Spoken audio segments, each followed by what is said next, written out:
Hey, good afternoon, everybody. Mike Shea, your Florida business broker here in Tampa today. I wanted to talk about pricing and the discussions that sellers go through with regard to pricing. Twice in the last week, I've had sellers and CPAs come to me and challenge or question why I valued something a certain way. And part of that is because the system or how valuation's done, there's 7 different ways of doing it legitimately. And value is determined by purpose. But when it comes to executing in a marketplace, there's comps. And what makes it muddy is sellers assumes a static marketplace.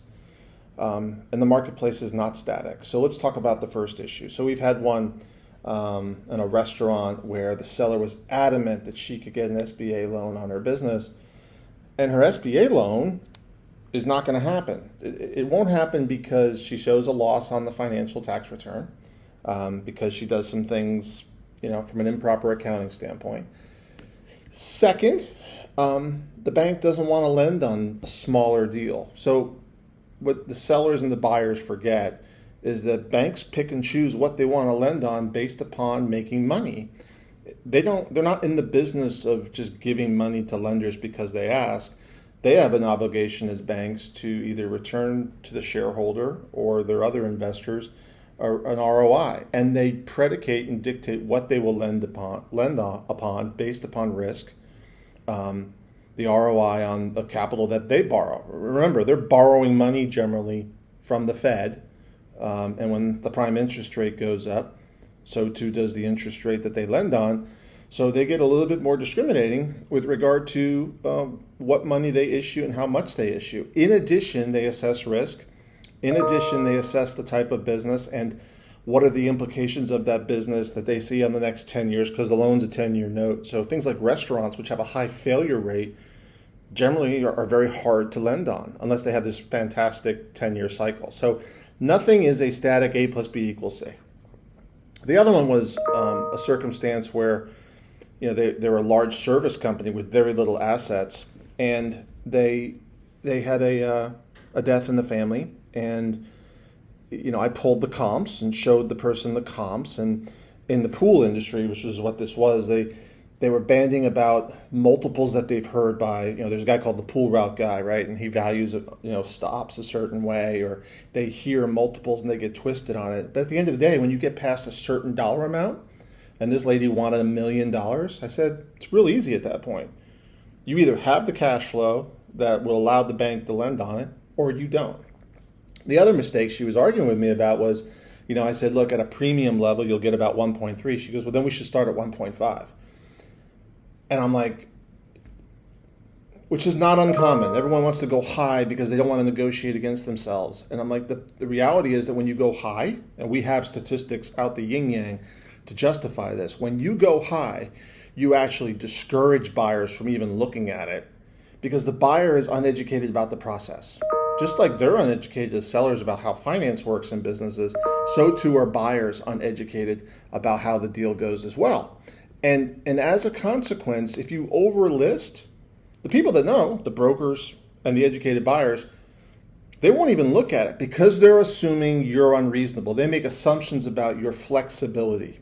I did a presentation one time to other brokers in our association where I said, when I look at a listing, I look at where the documentation is coming from.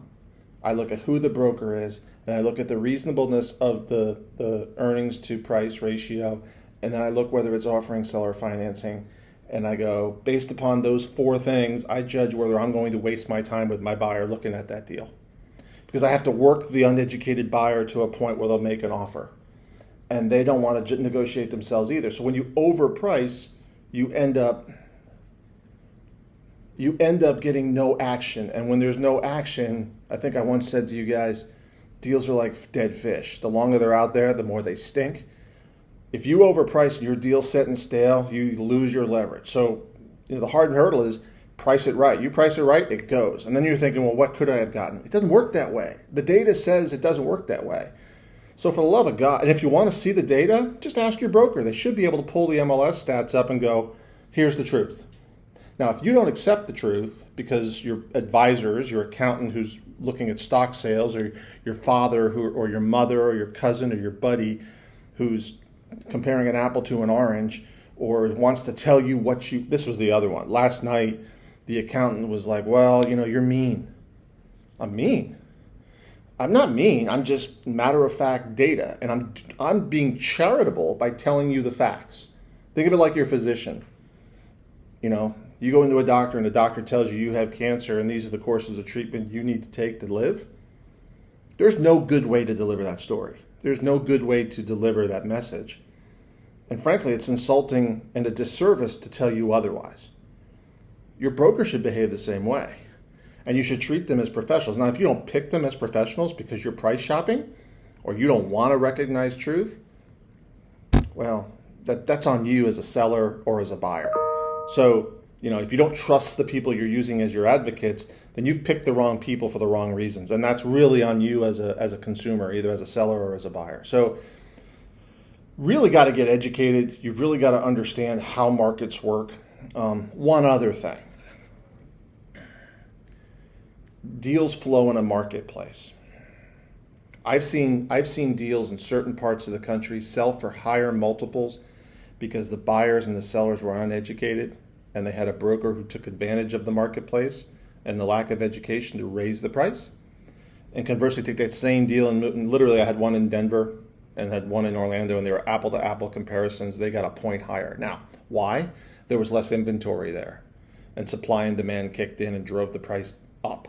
In Central Florida, there's competition for deals, so there's more choices for consumers, and the prices go down. You live in a marketplace.